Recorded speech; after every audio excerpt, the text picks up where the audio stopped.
fallen empires of Warhammer 40k, the Kinebrach.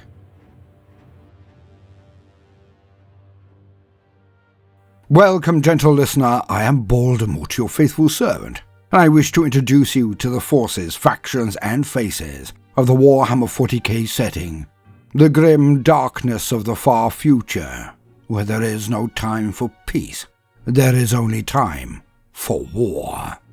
If you wish to see the channel flourish, then like and subscribe, but also consider joining our Patreon or throwing a one-off tip in the form of a super thanks if I have indeed earned your bounty. And today, we shall begin our exploration of lost and annihilated empires, for the galaxy is far greater than any conceive, and definitely in total contradiction to the feel of the modern setting, where maps show the majority of the galaxy as plotted, charted, and thus demystified. Yet in my mind, this is far from the true story. For in the lanes and lands outside of, or even within, the very heart of the Imperium, there are a billion worlds, systems and stars that have not been properly explored.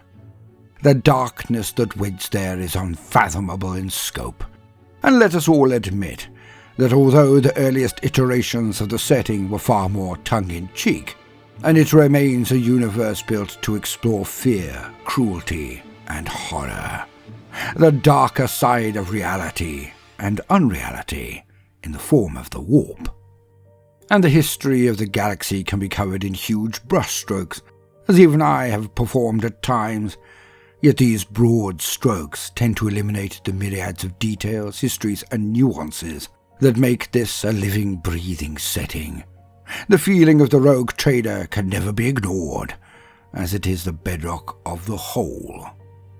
We kick off this run with an entry that will cover 2 pocket empires and one expansive but ancient and faltering. For today we are to discuss the Kinebrach, the Interex in brief, and the Megarachnids. The Kinebrach were a race not totally dissimilar to humanity, yet comparatively ancient in their pedigree. Simeon, the Jacaro, are seen as being orangutans, whereas the Kinebrach much more resembled Terran gorillas. Large and powerfully built, they had dark blue to black skin, with hair protruding from many regions, again, like gorillas. Yet they were an advanced culture that somehow thrived in this most terrible of settings. Theirs was an empire that coexisted with the period of the Eldar hegemony, so anywhere over the last 20 to 60 million years, depending on your sources. It is not clarified with any certainty the actual historical range of the Xenos Empire, but it was considered vast. The universal truth of empires, like any structure, is that eventually, inexorably, they come to an end. Some are swept away in dramatic plagues or poxes, some by the predations of a new and more virile and driven race of aggressors, yet some experience another, almost crueler fate, to fade. This can be caused by a social stagnation, a technological impasse, a cultural malaise, or even a genetic phage or dead end that brings about this slow degeneration. What is almost universally accepted is that no matter the root cause, any empire that is not expanding will eventually begin to contract and then fall. The Kinebrach was such a species, such an empire. Once they sprawled across great tracts of the galaxy, so much so that they were even military occupiers of the fortress worlds of the Segmentum Pacificus. Some records state that this was for approximately 16,000 years, between Millennium 15 and 31. Perhaps their sprawl did not match their numbers, yet they are not noted by the vast majority of the current holders of Galactic Imperium. Perhaps their sprawl did not match their numbers, and that they were always scattered, but never that many in number. Perhaps they had not concentrated hubs of systems in the one place, and this would seem to make some sense, as the Eldar are not recorded to have culled them like they did the Greenskins, the orcs. Yet, as most history is human-centric, if not outright written from the perspective of the Imperium, it is always impossible to tell what their relations would have been with the other spacefaring empires of the day. Well, bar those with the orcs, of course, for there is universally one single interaction with the greenskins that can happen: war. Yet, we cannot rule out the Eldar as a potential instigating factor in their downfall. The reason for this is blunt and easy to explain. Before the last times and the fall of the Eldar, they were the most ardent and potent enemies of the forces of chaos, and Kinebrach weaponry has a strong link to said forces. Were the Kinebrach merely affected by chaos, never being wholly dominated by them but affected? Another interesting nuance. Were they simply not important enough? Like Morgoth's opinion of the Telleri, were the Kinebrach too weak a receptacle for the Dark God's purposes? Or were they more like the hobbits of the Shire, resistant to the blandishments of evil? In any case, there is evidence that chaos was used, if not harnessed, by the Kinebrach in ages of yore.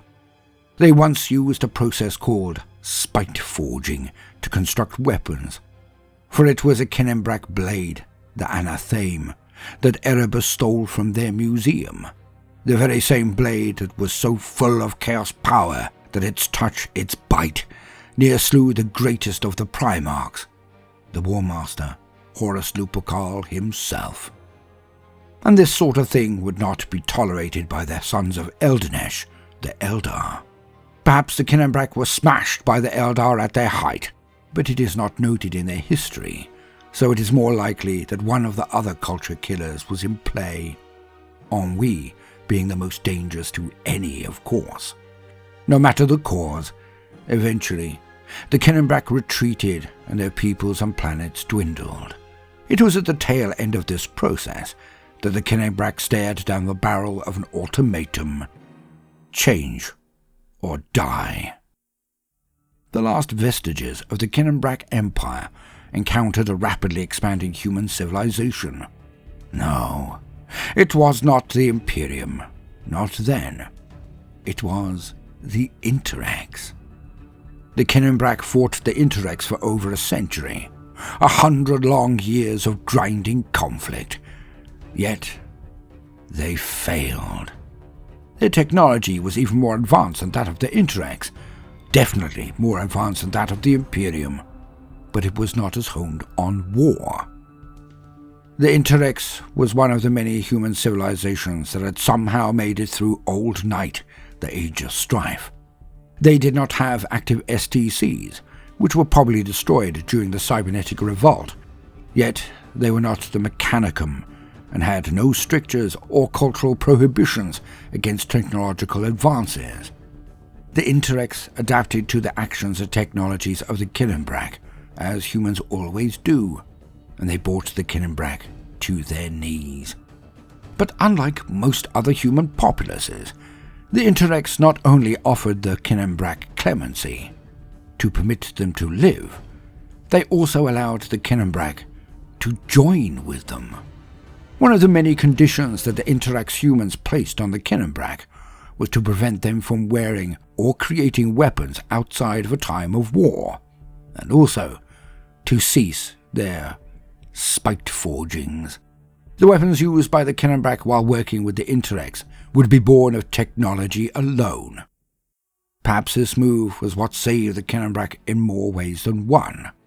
Yes, the Interex had their boot on the Kinebrach throat, but it is also possible that the subtle negative effects of any interaction with the Dark Gods had been the cause of their slow degeneration. The forces of chaos do not merely work on the individual, they also work on the macro scale. For Grandfather Nurgle to slowly rot an empire is second nature to him. Thus, I find it eminently plausible that the Interex banning barbaric and chaotic practices may well have saved the very soul of the Kinebrach, just as much as the mercy of the Interex permitted their bodies to continue to exist. and the Interex were more than aware of the power of chaos. They were one of the few human cultures that had been taken under the wing of a faction of Eldar, had been warned of the threat of chaos, shown how to identify it in others. But the Interex are not the true emphasis of this video, as we shall get to them at another point when I have a bit more get up and go.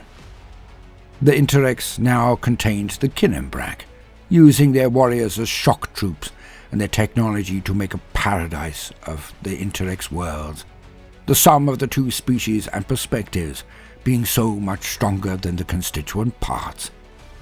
Creating new advanced ships together, the Interex and Kinebrach fought off another nascent empire. They met the Megarachnids. Inscrutable, unpredictable, and utterly without restraint, the Megarachnids were a race of sentient spiders, and not the fun ones that eat a few flies and keep the house bug-free. No. Think more like tarantulas with a hate of all life, and the power to end it. The Megarachnids had developed past a critical point, and were now a spacefaring race. In one fell swoop, they expanded in all directions and assailed 8 systems across the Interex outskirts.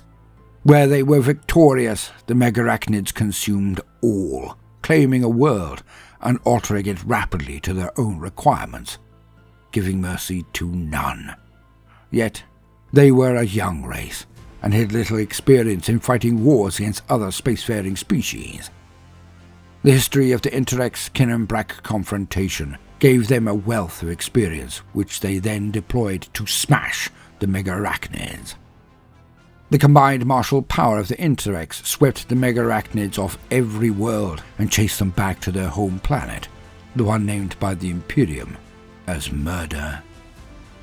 The Interex were truly enlightened in a way that harkened back to the Federation and Age of Technology. So they did not annihilate the Megarachnids. They did smash their world. They bombed them back to the Stone Age, permanently removing the Megarachnid spacefaring capability, then placed satellite warnings around the world. They contained the enemy in a reservation, not unlike a zoo, but they did not end them when they could.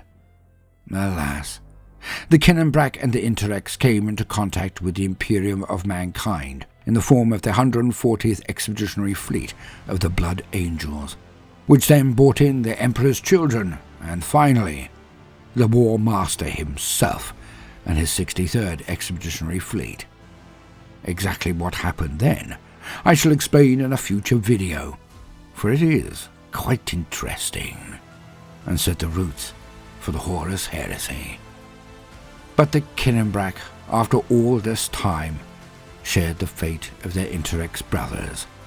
They died beneath the boot of the Imperium. Now, some records stated that it was the lunar wolves who exterminated them then and there. Other records showed that the last of the Kinebrach was slain later, finally eradicated after the Horus Heresy. In either case, according to Imperial records, they are gone. Yet in the grim darkness of the far future, where only 1/1,000,000th of the worlds have actually been visited, where the systems under control of the Imperium are bright specks in a blanket of vast darkness, who can tell?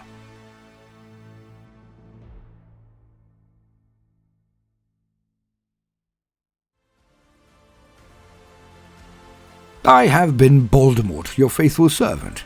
If you have enjoyed this wee biscuit of lore, then do consider liking and subscribing. My usual offerings are much more expansive. If you are a regular gentle listener, then consider hitting the links in the description for new pins, channels, and other deals. Now, no matter what you do today, do try to make some time for fun. Toodaloo.